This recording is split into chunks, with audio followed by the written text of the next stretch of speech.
Yeah. Thank you. Well, thank everybody for being here.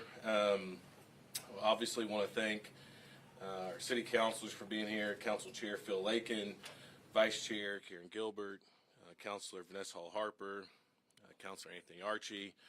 We also have with us several representatives who are great partners with us from a law enforcement and community perspective. We have Josh Martin here with the FBI, Kevin Brown with the ATF, Clinton Johnson, our U.S. Attorney, Steve Kunzweiler, our District Attorney, Stan Salee, County Commissioner, Brian Kurtz, who I believe is here with Downtown Tulsa Partnership. He's our walk right past him, and so many folks are up here to show their support for the work that we know we have to do on behalf of our community and young people. I also want to say thank you to all the folks from across the community who have reached out over the weekend to offer their support to the important work that we have to do here at City Hall as it comes to making sure we're taking care of kids across our community. It's been a trying time for our community. This weekend, as we set out to celebrate something as universally positive as liberation over slavery, a life was lost. 16 Tulsans were injured, all by gun violence. All total, since I've been in office, we've lost 26 Tulsans to gun violence. It means families have been devastated, friends have been devastated, this community's been devastated, and that's a really tough thing to handle and deal with. And so I say to the families and the friends of those who were taken from us way too soon, I am sorry for the void that'll be left now in the days, months, and years to come. But I remind everybody, we do live in a praying city, and this entire community is praying for your strength on the assurance that weeping may endure for the night, but joy comes in the morning. To the community, I understand the anxiety brought on by these events, but we are not going to let fear and the actions by a destructive criminal element erase the progress we're making as a city. Our police are still working on these active investigations. Chief Larsen will have an update for you in just a minute, but know this, those who are responsible will soon be brought to justice.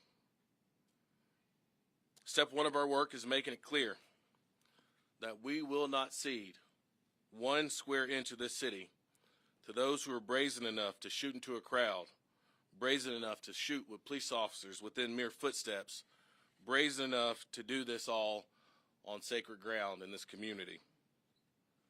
Now, I recognize our youth in this community are hurting, but some of them are playing a very dangerous game. It's a dangerous game that doesn't value life, oftentimes one that doesn't even value their own lives. Some of our youth don't have what they need to make better choices, and that impact, that lack of opportunity is something that is felt in every neighborhood across this city. But I am not, the people behind me are not willing to give up on them, but they all have a very important choice to make. It's destructive violence or a chance at a better, brighter future. Some have said that our city isn't doing enough to curb the violence. I understand that concern. But I will also offer up what we've been doing since the start of the year. Since January 1st, Tulsa Police Department has taken 883 illegal guns off the street, almost 7.5 pounds of cocaine off the street, 57 pounds of meth off the street, 26 pounds of fentanyl, which equates to 5.9 million lethal doses of fentanyl taken off the street, 2,000 pounds of illegal marijuana taken off the streets, and 20 women have been rescued from human trafficking operations in this city just since January. While I am pleased that we've started to see some of our violent crimes go in the right direction, the pockets of juvenile crime is incredibly startling. We're also seeing an uptick in trespassing and nuisance crimes. The police department is deploying resources to protect this city, but a big part of this is for everybody across the city to see themselves as interrupters of violent crime. It has been said over and over again, still reigns true. It takes a village to care for and raise a child. Because the vast majority of the young people caught in this terrible cycle of violence lack that village, it's one of the reasons that we were so passionate about the creation of the Office of Children, Youth, and Families, which will help our city have a unified approach to improving outcomes for young people. We are also working to implement a community violence intervention program that will use evidence-based and community-driven models to reach individuals most at risk through outreach and trusted messengers. The overarching goal of this initiative is to decrease gun-related crimes and homicides in Tulsa. We hope this new project will be a framework we can incorporate all across the city. This work is funded through a federal grant from the Department of Justice, and community members, faith leaders, and my team have been working hard to create long-term strategies on how we can better intervene in the lives of young people facing challenges. Just yesterday, Deputy Mayor Reyes, Commissioner Laurel Roberts, our Chief Resilience Officer DeAndre Hayes, and our Director of the Office of Children, Youth, and Families, Ashley Phillipson, met with over 30 community, school, and faith leaders at Friendship Baptist Church and shared initiatives from across this community and how we can better come together collectively to address the challenges our kids are facing. We know we have to reach young people who've been disconnected from school and jobs and help them find a better path.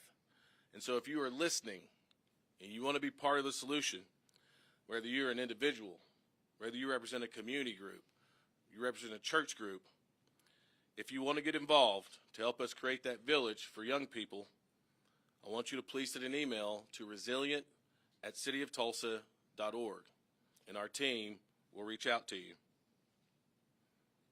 One takeaway from all this is I want our community to know that we're wrapping our arms around these young people, and we're going to be working together to make sure we get them on a better path.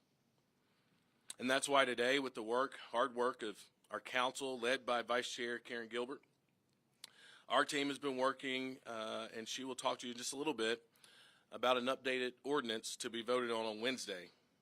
If passed, I look forward to signing it. It would create a mandatory curfew in downtown within the IDL starting at 9 p.m. for all persons under 17 years and younger. Over the weekend, Vice Chair Gilbert and I have spent a lot of time on the phone, but she's been leading this charge for a very, very long time, and you'll hear from her in just a few minutes on the ins and outs of that proposed ordinance. Also over the weekend, in collaboration with the Mayor's Office, the Commissioner of Public Safety, Chief Larsen, who you will also hear from in just a second, began the work of pulling together a couple of task forces aimed at dramatically curbing violence. I want to thank the law enforcement partners here today who have stepped up to support this critical work in our city. After you hear from Councilor Gilbert on the work the council will take up, as I mentioned before, you will also hear from Chief Larsen on the operational plans of the department that will begin this week. So with that, it is my pleasure to introduce Vice Chair of the Tulsa City Council, Councilor Karen Gilbert. Thank you, Mayor. Okay, a lot of you are wondering why we're doing this. We want juveniles to come downtown and enjoy events to be safe while doing so. We also want to make sure we protect our businesses, owners, and patrons of those businesses. We started discussing this about a month ago with businesses in our community, but now the urgency has come and we need to get this across the finish line to put into motion. This is one critical solution of many, and there will be future discussions of what else we need to do. But this is an important start. The timeline of this is number one, it'll be put on our 10:30 committee agenda for discussion. 2, it will carry the emergency clause. 3, it'll be moved to our 5 p.m. council meeting agenda for first reading. 4, my sponsoring colleagues and I are going to ask that the council waive charter and council rules and pass this on first reading on Wednesday. If it passes, our council chair, Councilor Lakin, will sign and move for approval of Mayor Nichols. 6, since it will have the emergency clause, it could, if it's all signed and approved, it could go into effect as early as Thursday, June 26th at 9 p.m. 7, this ordinance as proposed has a sunset clause of March 31st. This guarantees that the council will take up this matter again in a public forum by that date. It also gives us time to collect data, engage law enforcement and the business community. However, I want the community to be confident that we will not wait until March to receive your feedback. We have committed to working with Downtown Tulsa Partnership, our entertainment districts, and other stakeholders to understand impacts and can make changes if we find those are needed. And I would ask that our community stay committed to the long-term solutions discussed by the mayor, and that will allow us to incorporate larger community engagement, including youth, to achieve the outcomes we all desire. I also want to thank my colleagues that are helping sponsor this ordinance, Councilor Harper, Councilor Bellis, and Councilor Lakin. This is only going into effect to keep downtown Tulsa a safer place to live, work, and play. I'll turn it over to Chief Larsen.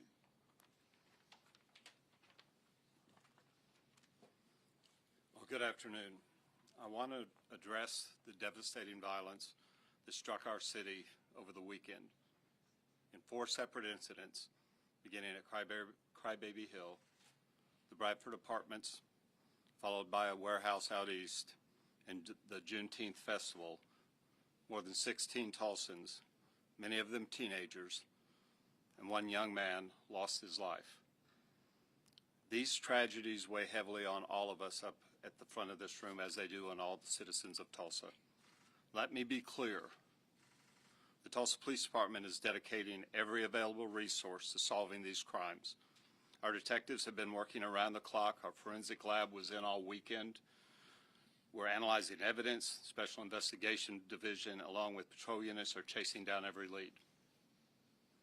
I'm announcing today the formation of a task force, which will focus on those bringing violence into our community. In addition to our officers working their assigned districts, I will be focusing elements of our 3 divisional street crime units, members of our Special Investigation Division, our crime analysts, and our skilled forensic scientists. They will work in close cooperation with our state and our federal partners, along with the Tulsa County Sheriff's Office, the Tulsa County District Attorney, and the U.S. Attorney. We've collected shell casings, documented sprawling crime scenes, and are using the advanced forensic tools to identify those responsible. We are fortunate to have the investigative resources to tackle these heinous crimes. However, this is just one part of the equation in solving the crimes. I would like to thank the members of the Tulsa City Council, specifically Councilor Bellis, Councilor Harper, and Councilor Gilbert, for having the vision to realize the additional tools we need to give my law enforcement officers. The mayor's office has worked at every corner to make our transition into this task force smoothly. To keep Tulsans safe, we will be enhancing our presence at large gatherings, working with community leaders and engaging with parents to prevent our youth from getting caught in these dangerous situations. Our success rate significantly increases when the community comes together in a united force. Together, we can effectively make Tulsa a safer city where everyone can feel secure. If you have information about the 4 crime scenes I described at the beginning, please reach out to Tulsa Crime Stoppers at 918-596-COPS. Together we can build a safer Tulsa, and we're committed to the justice for the victims and the peace of our city. With that, I'd like to introduce Commissioner Roberts. Oh, I'm sorry. She's like, what? You know, I want to also just really thank a couple other folks who, you know, see this just like police do. It is Chief Baker and the Tulsa Fire Department, and obviously our partners at IMSA. And John, I thank you for being here as well, and all the work that you all do to help keep our community safe.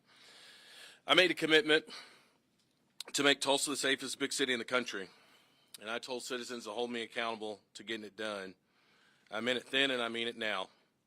Accountability is not just about celebrating successes. It's about having the courage to, and the courage and integrity to be transparent and fully addressing challenges as well. And we got a big challenge in front of us, but make no mistake about it, we're going to meet it. As you heard, our strategy is pretty simple. We will be aggressive in suppressing the activities of those who choose violence with our police department and our law enforcement partners who are here. And we will be equally as aggressive in helping these young people on the cusp find a better pathway to a brighter future through our Office of Children, Youth, and Families, our Resilience and Equity Office, and our community partners. The outcome is the same and non-negotiable. It is an end to the senseless youth violence in our city. And with that, any of us are ready to take questions. First question here. Do I get a mic this time? No. Okay. There's a lot of plans in place that we're trying to move forward with right now, but do you think there may have been a ball drop somewhere? This can be for anyone who wants to answer it. When we knew that Thursday people were rushing out of Juneteenth, we had the shooting at Crybaby Hill. Somewhere along the line, did the ball drop? It's a good question. I will let Chief talk about this as well, but the one thing that I think everybody should remember about this, whether it was the shooting that was outside of Red's, police officer within arm's distance, the shooting on Saturday, sheriff's deputies, very, very close. We are dealing with folks who are brazen enough to even shoot people in those types of scenarios. I actually am really pleased that we've had officers and deputies so close, because I don't know what could have happened had that not been the case. It is really difficult. I just talked about 883 illegal guns taken off the streets.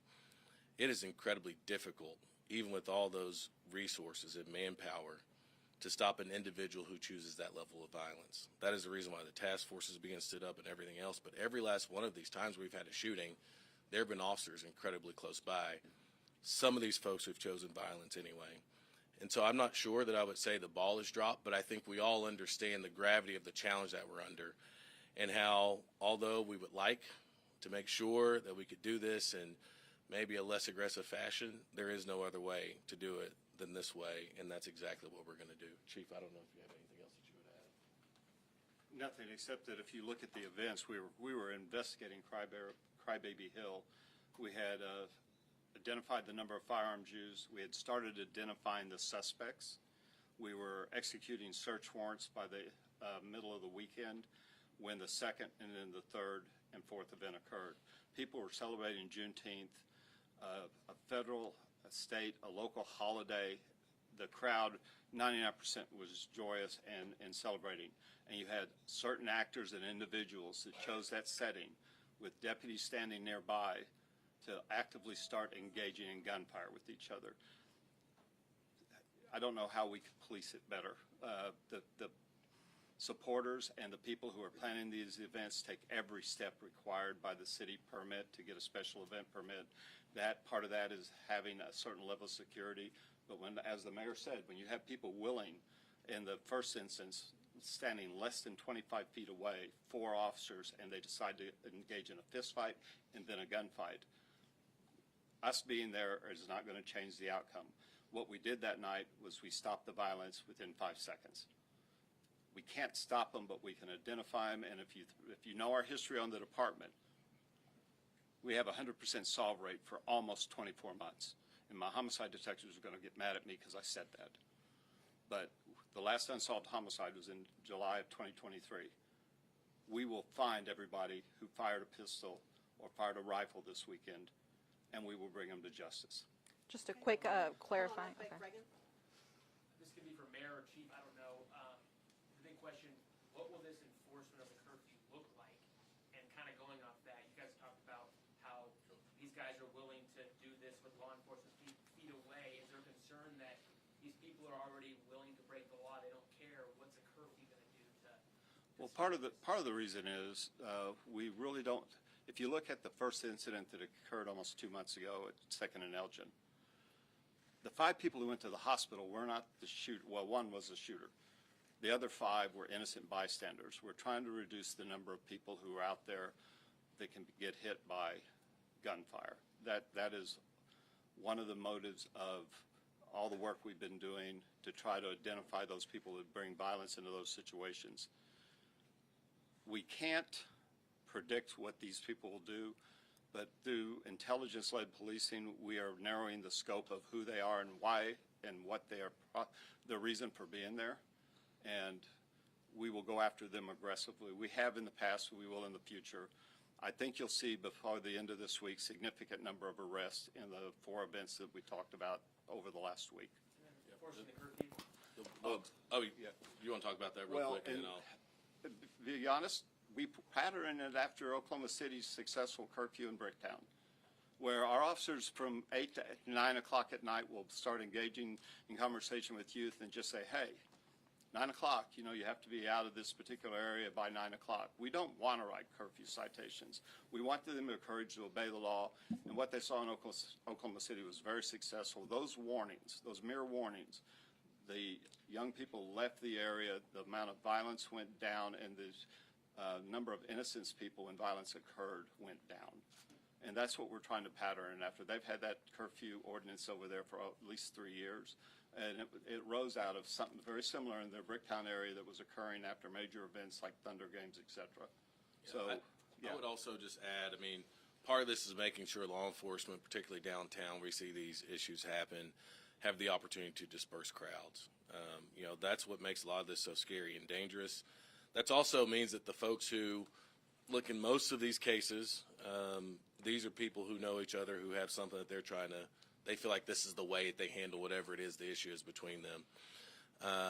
I think we also reduce the likelihood those people end up in the same place if we can make sure we're dispersing crowds, whether it is, and Chief, and anybody can correct me if I'm wrong, whether it's the Crybaby Hill deal or it's the warehouse deal or it's the Juneteenth deal, we're talking hundreds if not thousands of people in a space that creates the opportunity for something that can go really wrong really quickly.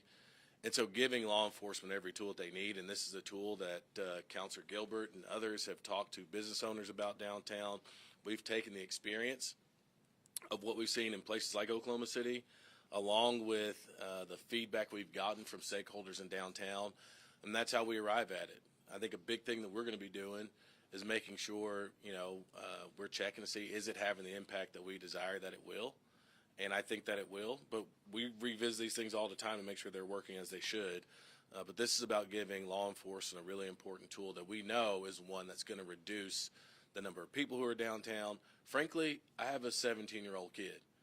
I don't want him hanging out downtown anyway. It does me a big favor to have somebody tell him it's time for you to move along. So I think it's really important in protecting our young people, not just from guns and all that kind of stuff. They shouldn't be down there anyway. There's no reason to be hanging outside of a bar that you're not old enough to get in downtown Tulsa late at night. We're going to cut that out. Okay, I got Sampson, then Paris, and Guillermo. For whoever wants to answer, Chief, perhaps, were any of these 4 crime scenes believed to have been gang-related? Yes. We have several entities that are at odds with each other right now. But until the investigation is concluded and the charges are filed, I won't go into specifics. Okay, Paris. Mayor Nichols, you said that you've asked Tulsa citizens to keep you accountable on making Tulsa the safest city. What's your message, though, to the youth who are now nervous to go outside and just be children and enjoy Tulsa for what it is? Yeah, I mean, look, I think that obviously we live with these realities quite often, but it was alluded to just a second ago, and what is true about all these events, this is a very small, a small group of really destructive people who cause these kind of issues. The task force is being stood up is going to take as many of those people out of the community as possible, and then make sure that they get the appropriate response. Some people need to go sit down for a while. Some people need for us to be able to wrap our arms around them and help them out, and there's a lot of kids who need that. What I would tell the youth is that we're going to do everything we can to protect them. We're going to continue to do that. And some of them may be frustrated with some of those ways in which we feel it's appropriate to protect them. But we do want to make it sure that as they move about town, no matter where they are in the city of Tulsa, that they feel safe, they feel protected. It is the reason why we have, like as I said before, we created the Office of Children, Youth, and Families. It's the reason why we brought together 30 pastors and community members yesterday, all around what do we have to do to make sure that kids in this community know that they're supported. And we're going to continue to do that, but we're also going to make sure that we get rid of the criminal element that would lead them down a different path. These are our kids, and we're going to take responsibility for them, and that's what I would tell them. You live in a community that loves you. I have Guillermo, Black Wall Street Times, and Nick. Okay. Yes, this question is for the chief police. The gun activity is growing in Tulsa, and particularly in downtown. I would like to ask you why that downtown in certain areas, and how fast, how easy they get the weapons. They buy weapons. They got the power to buy weapons, or somebody is providing weapons. And my final question is, since you become a chief police of Tulsa, the crime increase or decrease in our city? Okay, I'm going to go in reverse order. We're getting ready to produce our annual report, and crime moves down in every category. Our shooting with intent to kill, that's when somebody pulls the trigger of a gun and releases a bullet.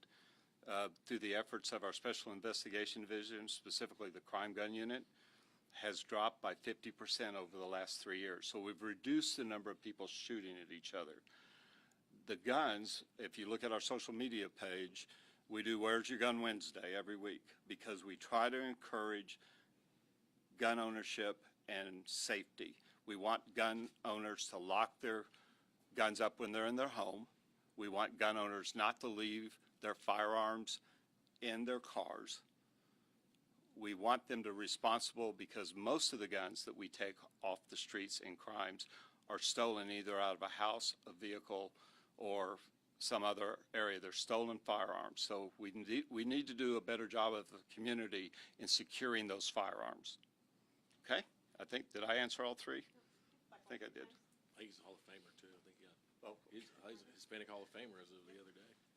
Due process, when it comes to due process, this ordinance could be passed as early as Wednesday. How are you going to ensure that due process is included in this ordinance? And what I mean by that is, you brought up Oklahoma City. Just the other day, a lady in Oklahoma City had posted about her son being tackled by the police because they thought that he was unaccompanied coming out of a movie theater, and she was in the parking lot. So how do you ensure due process is in this ordinance? That can be for Councilor Gilbert, anyone. And then also, what is your message to people, Mayor Nichols, who may have information, who may have videos, but don't want to come forward because they don't want to be considered a snitch? Yeah, I'll take the first question first, even though you didn't even ask me to answer this one. I think on the due process side, everything that we do, that's a big part of what we do. And when we get that wrong, we hold ourselves accountable for that. And that's true for all across the board. Every interaction that we would have with a young person will be captured on body camera footage and those types of things. And so for us, I mean, like, it's just part of the work that we do. I know we all know that it's true. Sometimes we don't get it right. Something goes wrong. And when something goes wrong, we're going to make sure that we hold ourselves accountable and those responsible accountable, and that's part of the deal. I think what's going to be really critically important, again, this is probably more me speaking as a parent than a mayor.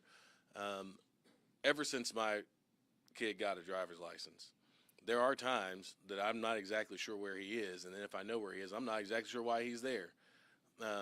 I don't want him hanging out in certain places. I also don't want him to, have a negative interaction with law enforcement. But what I would tell even the young people, don't always even think that the officers are a threat.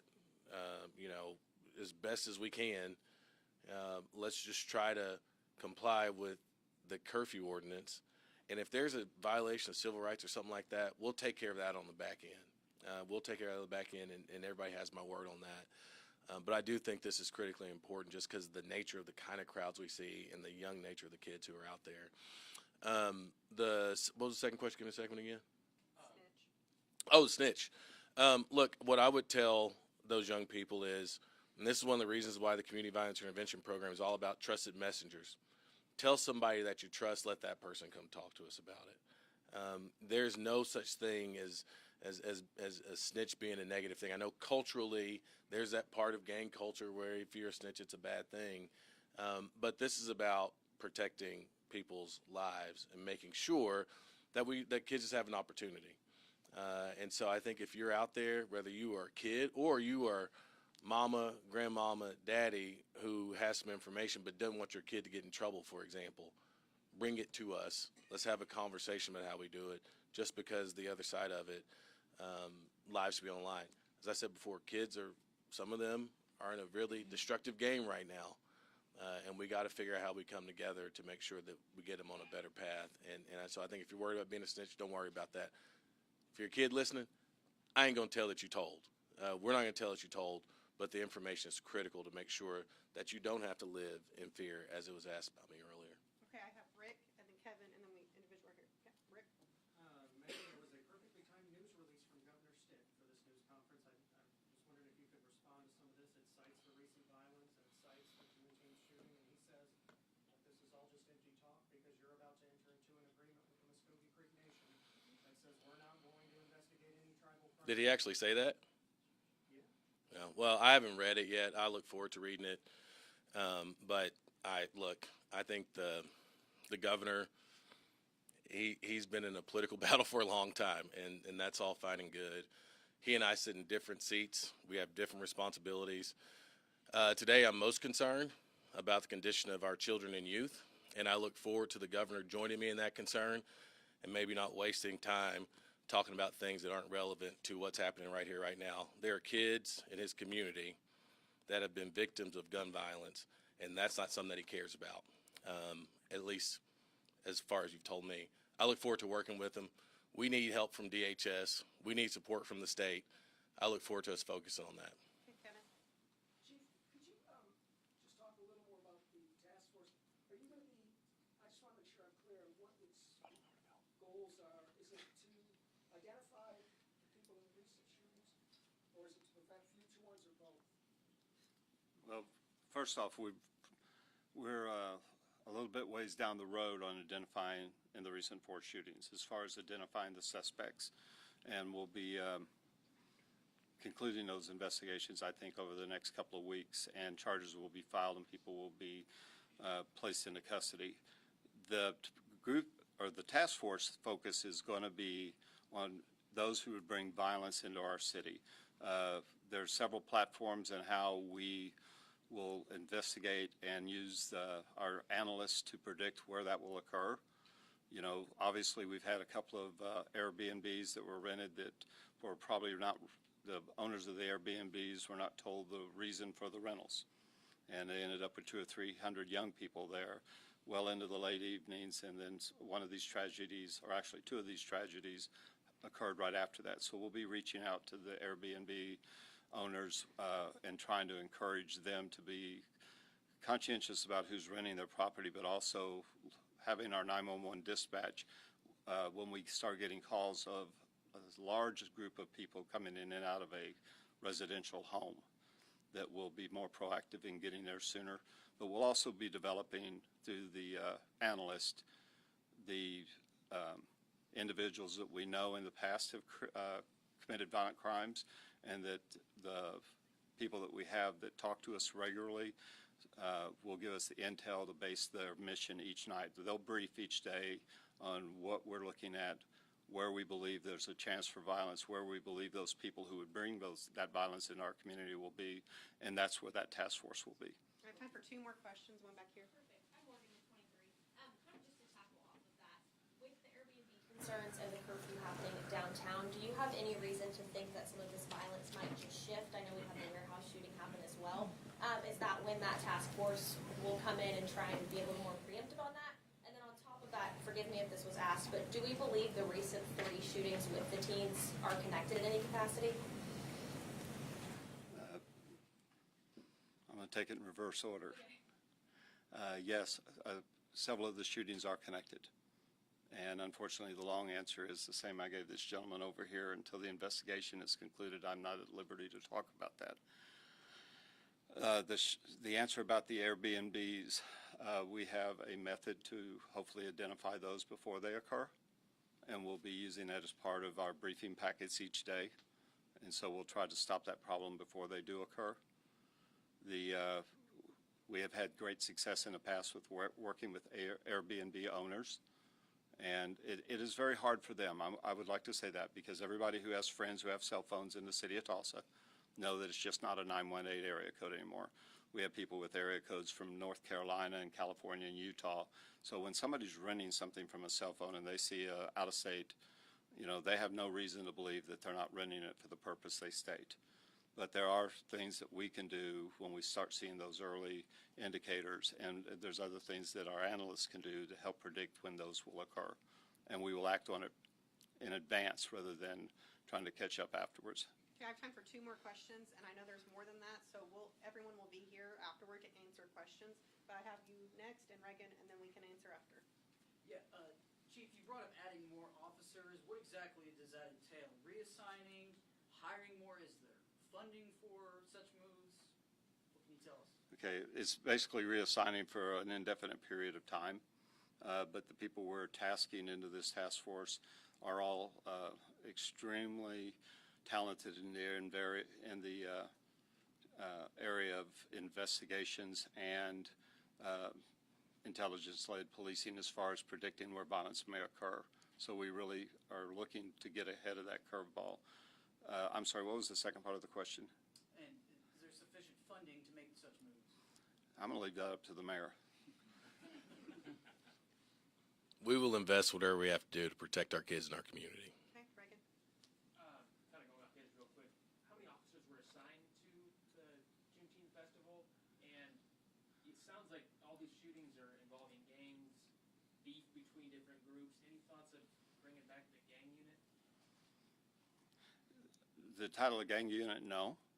There's no thoughts about doing that. We do have a special investigative unit that is right into those type of tactics, and they'll be part of the task force. The task force is comprised of 30 to 40 officers on the given nights that they'll be out on the patrol. And I'd like to add something for the entire room.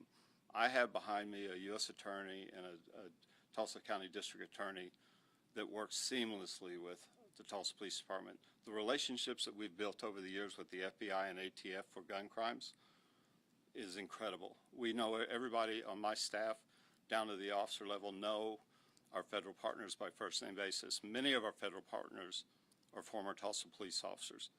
So the working relationship between us and the partners in this task force will be nothing short of incredible. And that's what I expect from my officers, and that's what I know I'll get from the district attorney, the U.S. attorney, and the federal partners.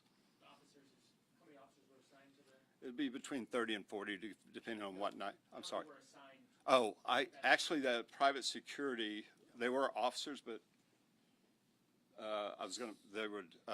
Tulsa County deputies were at Juneteenth.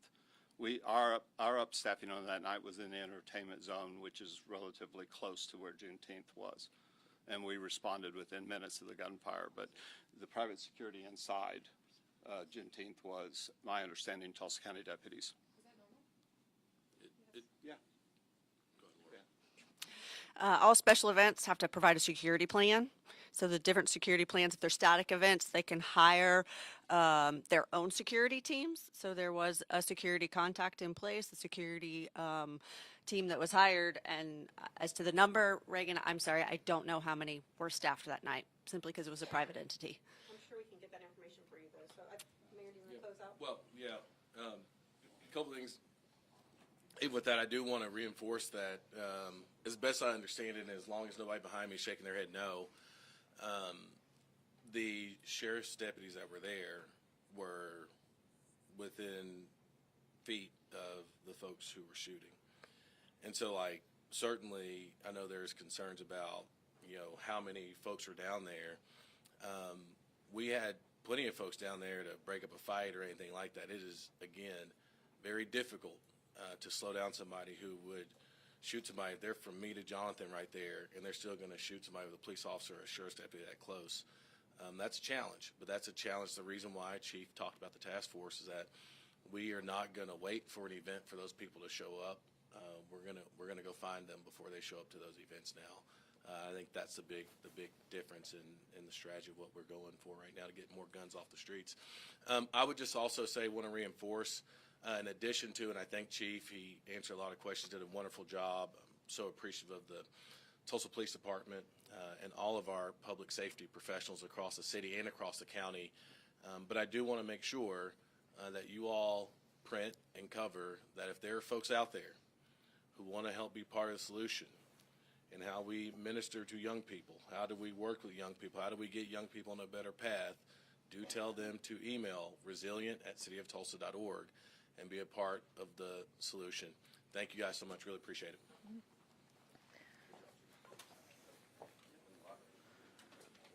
Hey, Dre, keep rolling.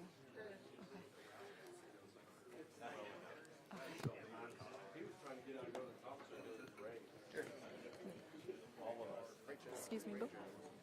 Excuse me. I'm coming up behind you. Sorry. I want to answer a question that you asked. Yeah, absolutely. So, you asked if the ball has been dropped. If I were asked to respond to that question, You'd have a different answer. yeah, my answer would have been, where are the parents? That was my question. Where are the parents? It's like at the end of the day, you got to. Here comes my photog. You want to answer that? Oh, that'd be great. Perfect. Because where do you want to? I don't know where we're all congregating. Let's see. Yes, I'm going to get Koonsweiler real quick because that's my question. Steve Koonsweiler, Tulsa County District Attorney, KUNCWEILER. So we mentioned the ball being dropped. What is your reaction to that? Yeah, my immediate response was, where are the parents? At the end of the day, what we're talking about is a bunch of youth who are underage who are roaming the streets. And I want to know, where are you, Mom? Where are you, Dad? This is your kid, and apparently you're not even keeping track of them. So